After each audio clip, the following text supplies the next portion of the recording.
The Kansas City Chiefs wasted no time making noise on day 3 of the 2025 NFL Draft, and their first move of the day could turn out to be a major steal. With the 133rd overall pick, they selected wide receiver Jaylen Royals from Utah State. And let me tell you, this pick has a lot of people excited, for good reason. When you look at the Chiefs' roster heading into this draft, wide receiver was one of the biggest question marks. Between injuries, off-the-field issues, and general inconsistency, Patrick Mahomes needed more weapons. Royals could be exactly what this offense needs to get back to being explosive and dangerous. Jaylen Royals isn't just another name either.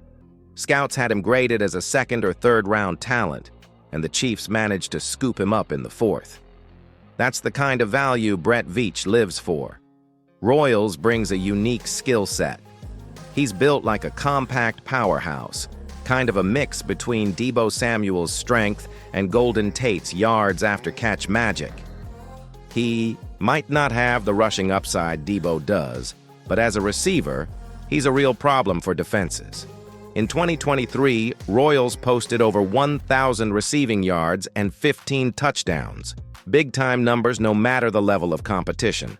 Last season, injuries limited him to just 7 games, but he still hauled in 55 catches for 834 yards and 6 touchdowns. That's over 15 yards per reception. You can't teach that kind of explosiveness. And speaking of explosiveness, how about this stat? Over the past 2 seasons, Jaylen Royals led all of college football with 10 catches of 50-plus yards. That vertical threat is something the Chiefs have been openly looking to bring back, especially with Mahomes mentioning earlier this week that he wants to attack defenses deep again. His athletic testing backs it all up too.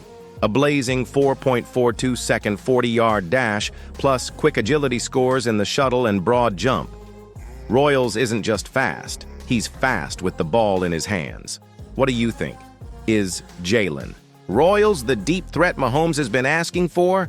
Drop your thoughts in the comments. I'm reading them all. And hey, if you live and breathe Chiefs football like we do here, make sure you smash that like button and subscribe to Total Chiefs News.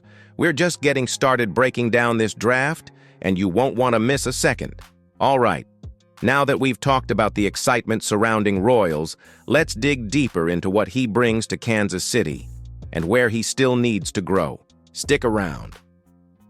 Now that Jaylen Royals is officially a Kansas City Chief, it's time to get real about what we can expect from him. The good, the bad, and everything in between. First off, let's talk about what makes Royals such an exciting prospect. He's got great speed and quickness, no doubt about that. But it's what he does after the catch that really sets him apart. Royals is a nightmare in the open field. Once he's got the ball in his hands, defenders have a tough time bringing him down. His quick cuts, his physicality. He's the kind of guy who can turn a simple slant into a 50-yard touchdown in a blink. But like any rookie, he's not perfect. One concern is that most of his production came against Mountain West competition. It's not the SEC or Big Ten, and when he faced bigger programs like USC and Utah, he didn't exactly dominate. That's something the Chiefs' coaching staff will have to monitor. Another thing, Royals is still learning how to be a complete route runner. At Utah State, he wasn't asked to run a full route tree. A lot of what he did was vertical routes, quick screens, and simple patterns. At the NFL level, he's going to need to expand his game. Patrick Mahomes needs receivers who can win on timing routes, adjust on the fly, and be reliable in complex schemes. That's an area where Royals will have to put in the work. There's also some injury history to keep in mind. He had a foot injury last October that shortened his final college season. Foot injuries can be tricky, so it's something to watch during training camp and beyond.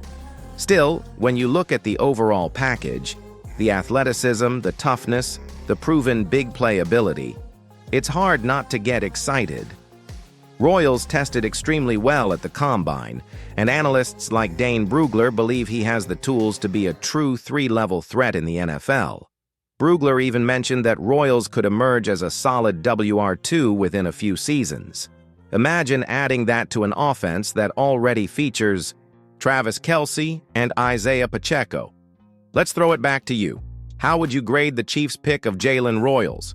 Vote now. A, B, C, D, or F. I'll pin the poll down in the comments so you can have your say. And if you're loving all this draft coverage, don't forget to hit that bell icon. We've got breakdowns coming for every single pick the Chiefs make, plus grades, reactions, and a lot more you won't want to miss. Coming up next, we're flipping to the defensive side of the ball, and trust me, you're going to want to hear about Kansas City's next pick. All right, now that we've talked offense, let's flip it to the defensive side, where the Chiefs also made a big move. With the 156th overall pick, Kansas City selected linebacker Jeffrey Bassa from the University of Oregon. And let me tell you, this is a pick that could pay off big time. The Chiefs' linebacker room has been solid with guys like Nick Bolton and Drew Tranquill, but behind them, there's not much depth. That's where Bassa comes in. The kid's got experience, he's versatile, and his addition makes that group a lot stronger. Bassa is an interesting player. Originally recruited as a safety, he transitioned to linebacker, and that shift has worked out well for him. Standing at 6'1" and 228 pounds, he's got the size to hold up in the box, but the athleticism to cover in space. That's huge because, as we know, modern NFL linebackers have to do it all, and Bassa's fluidity and coverage is one of his standout traits. While Nick Bolton is a great tackler, he's struggled at times in coverage. Bassa could provide that much-needed boost in the passing game, especially with tight ends and running backs coming out of the backfield. Over his career at Oregon, Bassa was an anchor for their defense.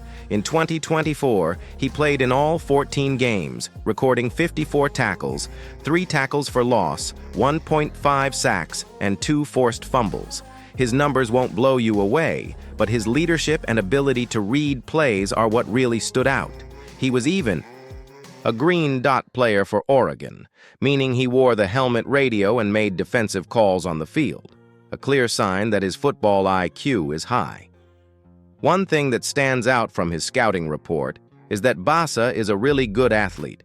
He ran a 4.62 in the 40-yard dash, which is solid for a linebacker. He's got a 38.5-inch vertical leap, and his shuttle time was 7.34 seconds. All decent numbers that suggest he's got the agility to hang with fast offensive players. But like Royals, Bassa isn't without his flaws. He's not the biggest linebacker out there, and his instincts could use some fine-tuning. He's still learning to read plays quickly, which sometimes leads him to be a tick behind in flow. That said, these are things that can improve with coaching, and Bassa's got the tools to fix them. What I really love about this pick is the depth it provides. Injuries happen in the NFL, and if Bolton or Tranquill go down, Bassa is a guy who can step in and contribute right away. And as we saw with last year's injuries, that depth is so important. So Chiefs Kingdom, what do you think about Bassa's potential? Do you see him making an immediate impact in 2025? Or is he more of a developmental project? Drop your thoughts in the comments below. And if you haven't already, make sure you subscribe to Total Chiefs News. We've got a ton more draft coverage, and you won't want to miss any of it. Next up, let's talk about the overall impact these picks are going to have on the team. Stick around. Now that we've broken down the individual picks, let's take a step back and look at the bigger picture. The Chiefs' 2025 draft picks, Jaylen Royals and Jeffrey Bassa, are not just filling holes, they're shaping the future of this team. And that future looks pretty bright. First, let's talk about the immediate impact of these selections. On offense, Royals adds another weapon for Patrick Mahomes. He's exactly the kind of player Mahomes has been asking for. Someone who can stretch the field and make big plays. With the Chiefs moving back toward a more vertical passing game, Royals could be a game changer. He's going to make defenses think twice about stacking the box against the run or focusing too much on Travis Kelce. With his speed and big play ability, Royals could quickly become a favorite target of Mahomes, especially as he develops his route running and gains more experience. As for the wide receiver room, adding Royals gives the Chiefs a nice mix of options. If he can stay healthy, and if other players like Rashee Rice bounce back from injury, Kansas City could have one of the most dynamic receiving corps in the league. You've got Kelsey, of course, but now you've got a deep threat in Royals who can take the top off a defense. It could really open things up for the offense as a whole. On defense, Bassa's addition brings a much-needed upgrade in depth, and it gives defensive coordinator Steve Spagnuolo more flexibility. With the Chiefs already solid at linebacker with Bolton and Tranquil, Bassa doesn't need to come in and be an immediate star. He can learn behind veterans, develop his game, and get more comfortable in the NFL. But if the Chiefs need him to step up due to injury, I'm confident he can do it. What I like about Bassa is that he gives the Chiefs something they've been missing, an athletic, coverage-capable linebacker. We've seen how valuable that can be in the modern NFL, especially when you're facing teams with strong, pass-catching tight ends and fast running backs.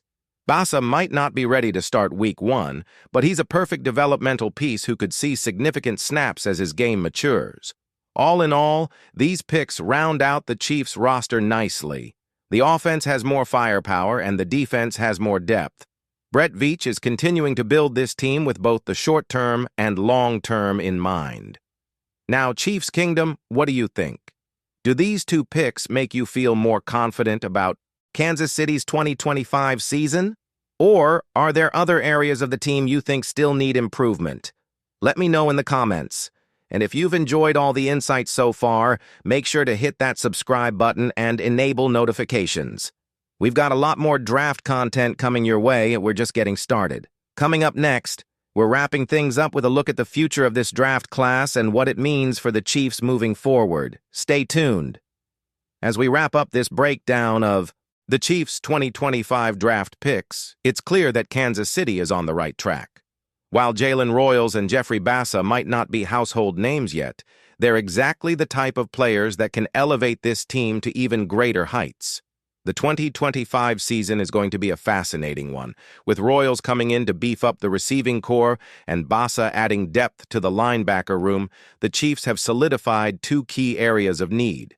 But beyond these picks, we're also seeing how Brett Veach is continuing to build the team for both the present and the future. Let's talk about how these two picks impact the Chiefs' Super Bowl aspirations. The offense is already among the best in the league, but adding another deep threat like Royals could give them that explosive edge they've been looking for. If he stays healthy and continues to develop, he could be a key part of this offense sooner rather than later. Pairing him with Patrick Mahomes could be something special, and I'm sure Mahomes is looking forward to stretching the field with him. On defense, Bassa brings a level of versatility that will only make Spagnuolo's job easier. With him in the mix, the Chiefs have a linebacker who can cover, tackle, and make plays in the open field. If Bassa can keep developing, he could be a big factor in making the defense more dynamic and able to handle all types of offenses, from run-heavy teams to high-powered passing attacks. And let's not forget about the Chiefs' overall approach to this draft. They've been aggressive in addressing needs and continuing to build their roster in a way that positions them for long-term success. Between their top picks in the first two rounds and these selections in the later rounds, Veach has shown he knows how to balance immediate impact with future potential. So what does this all mean for 2025? Well, if Royals and Bassa hit the ground running, Kansas City could be even more dangerous than they were last year. This is a team that's already a Super Bowl contender. And with these picks, they've made moves that strengthen both sides of the ball. Chiefs Kingdom, I want to hear from you. What's your outlook for the team this season? Are you feeling even more confident in their chances of getting back to the Super Bowl? Or is there another area you think the Chiefs need to focus on? Drop your thoughts in the comments.